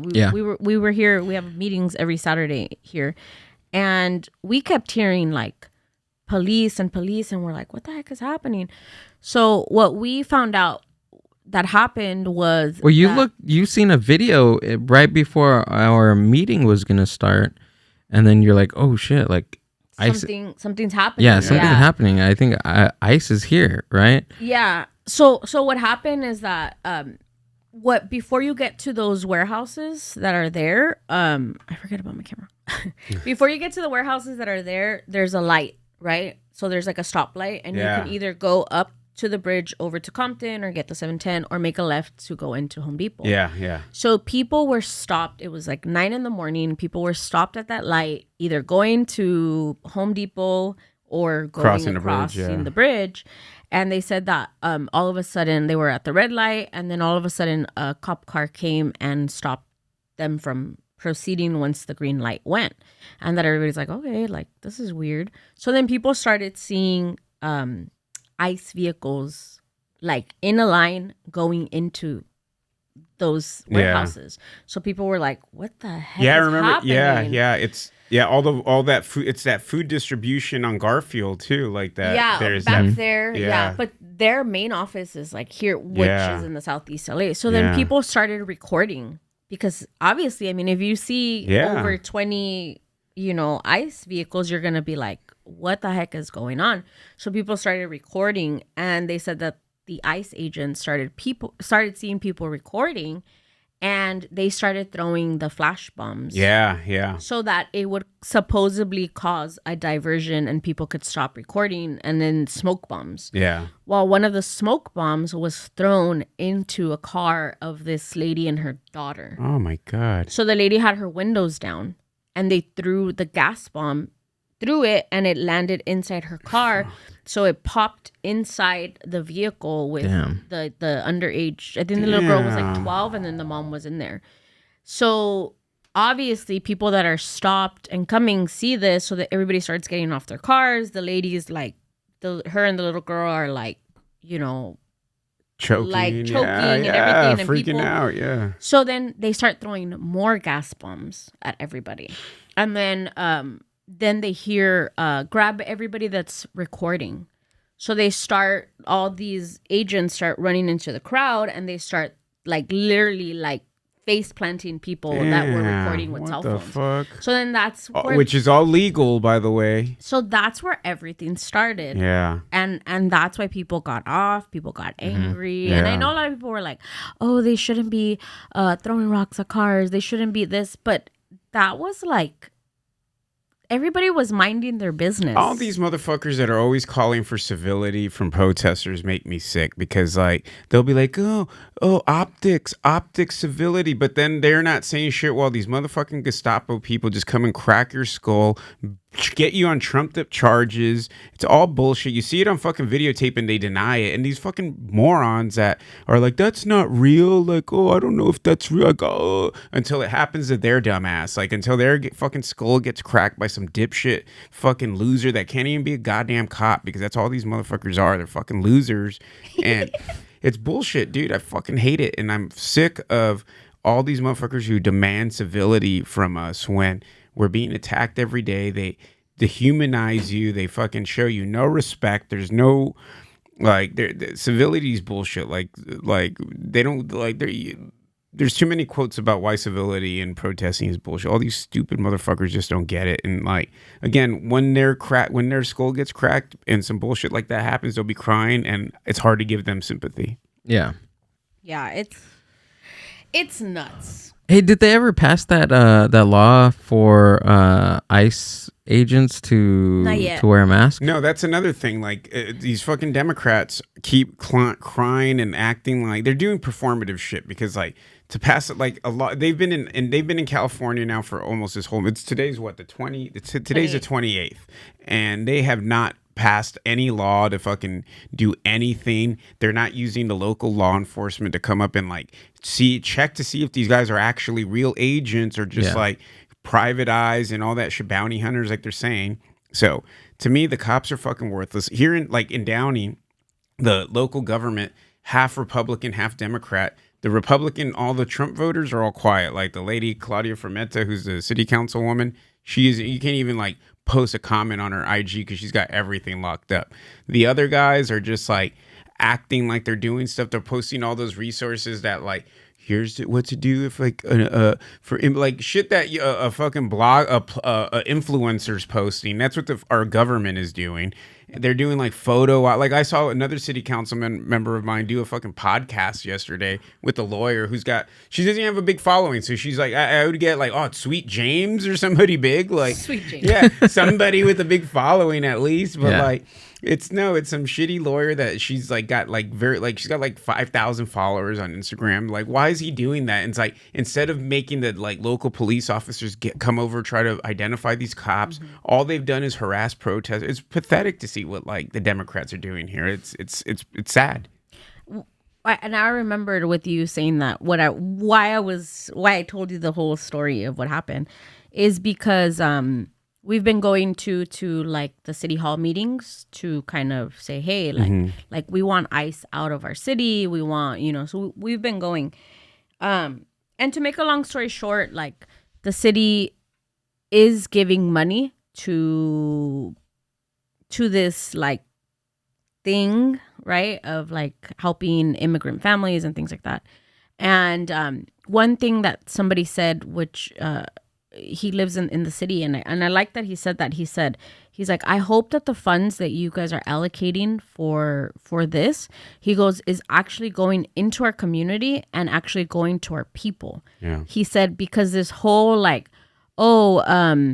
Zoom meet with someone that's gonna tell you how to, like, pretty much like saying like, don't put all your money into these Zoom meetings or these like informational things of like, oh, come and meet at so-and-so place to learn your rights. And it's like, the probability of people coming to that is not very big. Like people are scared. People are not coming out. Like, why Yeah. waste your resources? Like, that's great to be educated, but I also think it needs to be pumped into the people. Like, what about like the people that aren't going to work? Yeah, What are yeah. they gonna do on the first? That's what, yeah, I would like to see the local Southeast LA, like all these businesses, especially a lot of Latino owned businesses that hire undocumented workers and exploit them every day, like these car washes, these places, they know they're undocumented.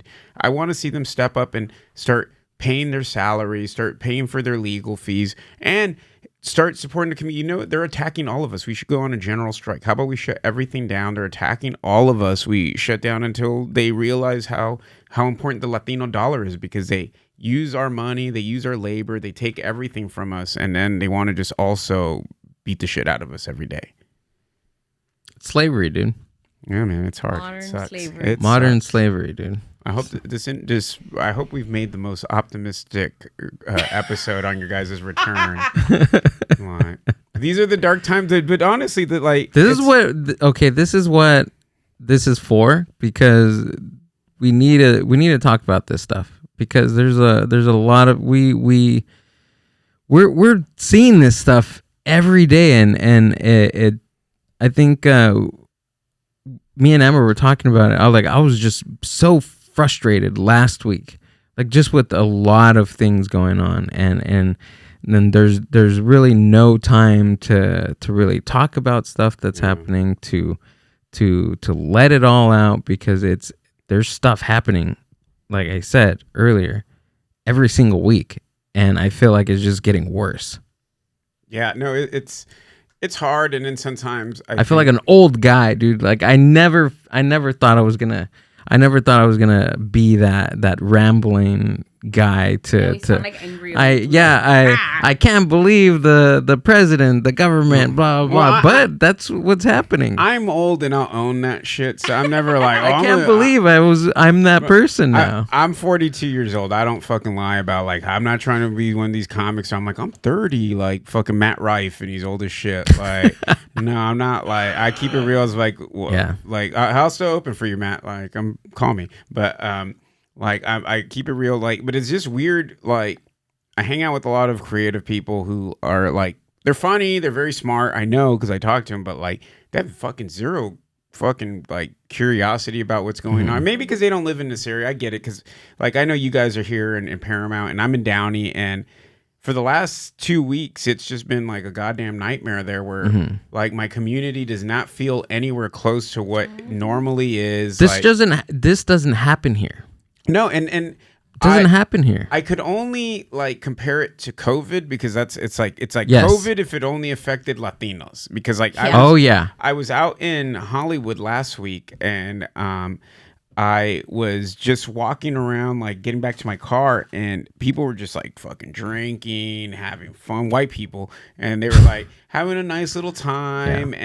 But I would watch like the dudes who were the valet guys, like they were like sitting on the street, like just kind of like going like this, like watching the street. Like, It sucks you have to be like It's that now. dystopian. Yeah. It's dystopian. yeah, and then I go into like the Latino, like East LA's dead. I've been like I said, been doing this, trying to pay vendors out. I've been driving around all these areas, going to South Central. I still call it South Central, guys, because I grew up here, and going through South LA, like all of this like area down here, Paramount, Linwood, Compton, like it's so dead. Like everything that makes our city, like I don't hear like corridos out there. Like even when I walk like around Downey, I'll hear like on Father's Day, like I would hear people having parties and stuff, but it was all in their backyard. Like nobody was out in the front yard, and you go like, what the hell is this? Yeah. Even last night after the party, like I was walking back, or after the show we did in Downey, I was walking back to my car, and I could hear 2 family parties nearby.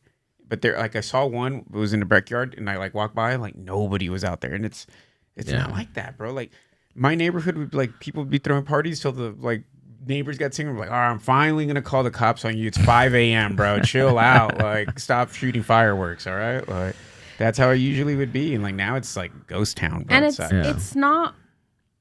I've learned, because I live with a lot of anger, and it's not that I'm angry. I'm passionate, right? Yeah. And I think that we do have to have some kind of anger. It's okay to be angry at these times, and for us to be like, oh, I don't want to get angry. Oh, I don't want it to completely take over me. But it's about feeling your feelings and being angry, but what are you going to do to channel that anger? Exactly. And what you're doing and helping the community, that's channeling your anger, because you're actually being proactive in a sense. And that's how I feel about like us. Like, yeah, we've been out protesting. We're going to the city hall. We're trying to be active within our city, because a lot of times, when people were protesting, I was like, oh, I want to go to LA. And then I thought, why am I going to go to LA if LA is not my like immediate hub? Like, 100%. Like, I need to protect my city. I need to protect the people that I interact with daily, you know? And it's like, it's okay to be angry, especially now. Like, and then it also feels like I feel guilty sometimes for, like, even yesterday when I went out to dinner with my friends, like I felt like, oh, I should punish myself and not go anywhere because this is happening and this is happening. And it's you want punishment? I should have took you to the show that we did last time. You should have done comedy with us. It takes a toll on you of like where we're at now as Latinos and living within our community being targeted. It's like, it's a push and pull. Like where am I? Like should I be out here advocating, or is it okay for me to go and have a little bit of fun? Like it's crazy. It's a little dystopian, but I think that we do need to be angry. No, and I like I said, thank you guys for doing what you're doing too, because you're out here advocating and fighting. But like, I honestly just feel like a lot of comics and people in entertainment don't want to piss off people and lose a job. And in stand-up, there's so many goddamn right-wingers that are in positions of power. Let's fucking be honest, guys. Fucking look at your friends and be honest with yourself. They're kind of right-wing. But like that's where people don't want to speak out, and they don't want to be seen as, oh, that's too woke. You're too woke. And I even see people kind of like trying to justify, like, I'm not just being woke. I'm just, I'm just trying to like, but you know what, dude, you know what gets me? And we'll one more thing and then we got to get out of here. But okay, so I get it. As a comic, right? You don't want to put your views out there on Instagram, because you just said what you're saying, like, oh, comics they're not talking about it. They're not. I mean, maybe they are talking about it in their stand-up, but like on social media, where everything is seen on social media, right? And we whatever you put on your social media, people are gonna I guess they're gonna see it as you as a person or whatever, as a comic. Mm-hmm. But I don't know. There was a post the other day about oh, like I don't want to talk about politics and this and that, but I'm supporting. I support like what's going on and stuff. And it's just like that doesn't. And this person was a Mexican dude too, and I just don't understand how, like. Sure, being a comic is your maybe I don't know what I'm trying to say here, but what I'm trying to say is like that it doesn't make sense. It doesn't make sense to me, because like, who cares? Like, why does it matter? Why does it matter for people to see on your Instagram to know who you are? Yeah. Isn't that why you go on stage, to make people laugh, to show them that you're a real human being and trying to entertain people? You can entertain people and still be true to who you are and who and what you support and what you don't support. Like, I get it. Like, I say this all the time. As a comedian, you stay in you centralize yourself right in between the right and the left. For me, what I say is I like to stay center and make fun of everything. But there's a line to where what you support and what you don't support. Like, right? There's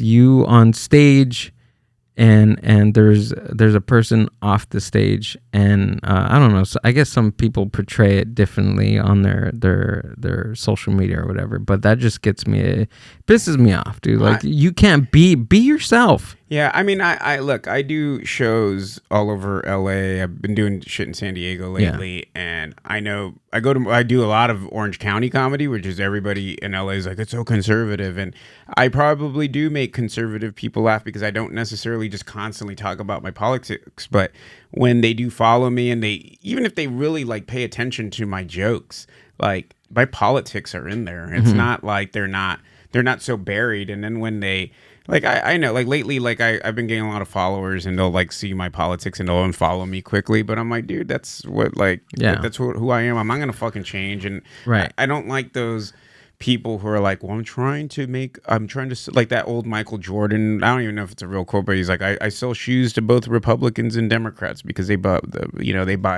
everybody buy shoes or whatever. You're gonna piss somebody off, regardless. Doing like whenever you show your viewpoint in something, people are not going to agree with it. Who cares? That's part of like just art. What art in all type. Like how many people hate fucking like music that like how many people hate like Led Zeppelin? You know, or they're like, Led Zeppelin sucks, or like whatever. You know, bands that are like good or like like maybe not objectively good, but like enough people have gone and said like I like this band, are good, and that's I don't worry about like losing fans or even, like not being able, if people were not going to book me or like hire me on the staff, they weren't going to do it because of my politics. Yeah. Why hire me? Why would you even keep people like that around you anyways, if they don't really know the true person that you are? Like, why would you keep somebody around? That doesn't make sense. And then at the end of the day, if you're faking that all the time and you really have these beliefs, it's so hard to be, or like you're just like walking on eggshells constantly, where you have to be fake and like, if I say something I offend this guy, now I'm not going to go on the road with him because he's a hardcore Republican. I'd rather not have to work like with that person, I think, of course, as a comedian, you shouldn't care, right? You shouldn't care what anybody thinks. Yeah. And also, who cares if you're being yourself? That's staying true to who you are is also saying that I don't care. Yeah. Because you're being yourself and you're like, I don't care. I'm being myself. So fuck everybody else. And I mean that goes to like maybe circles back to like us like talking about open micers using slurs because people are just like, I'm just being me on stage, but there's also like a way to get your point of view across, having it still be who you are, but understanding like the objective of comedy is always to make the audience laugh. Yes. So like that's what you're there for. So it's not necessarily like I'm just going to inject opinions into you and just like see where it goes. But I feel like, I don't know, it's like it's towing that line. It's like, is it funny versus am I just telling you my thoughts? Because that's what I look to. Because I don't want to just go in there and just start lecturing people. That's not what comedy's for. No. Unless you want me to lecture you. Like you need some weird like fucking like with those like people who like to get financially domed. Oh my god, I was just talking about that last night with my friends. I can dom people with opinions if they want. Like if they want to reach out into DMs, we can work something out. Hit them up. We gotta have you back so we can talk about that financial dom. Jerry, this was freaking phenomenal, dude. Man, thanks for coming and doing this. Thank you, girl. Thank you, Amber. Tell us where we can find you and what you got coming up. Right now, I'm honestly just trying to help out the vendors. If you want to donate, go to my Venmo. Cash App is Jerry is Meh, and my social media, TikTok, Instagram, same thing, JerryIsmeh. Yeah. You want to click on that? Jerry Hernandez has a article out right now on LA Taco about all the cool stuff that he's doing right now. He's by the time next week he's going to be raising $5,000 for vendors all across Los Angeles. He is doing awesome things. He's also a comedian. He runs a great room in Long Beach. When's your next show? It'll be in July. El Barrio Cantina. Shout out to them. It should be hopefully July 14th on a Monday, but it's always on a Monday. Just follow me on Instagram and you'll see the you'll see the flyers. Yeah. That's All Jerry right. Hernandez, dude. This was awesome. Amber, do we have anything coming up? No. No, we don't. I don't have anything, but if you're looking to book somebody, hit me up. Find Mind Buzz Media on YouTube at Mind Buzz Media. Follow the Mind Buzz on Instagram. We have moved to the beautiful city of Paramount. We are also looking for new sponsors at the moment. In the city of Paramount, we want to hook up with small businesses that we believe in 100%. So, Come on, Tams. Yeah. oh, that'd be seriously. awesome, dude. I got this nice, beautiful wall, brand new wall behind me that needs a Tams logo. It could be a Tams neon, a Tams That'd sign, be sick, dude. a Tams neon. Yeah, dude. Yeah, but Jerry, thanks for coming on and doing this. I have fun, man. Thank you. Thank Peace. you. Love you guys. The Mind Buzz.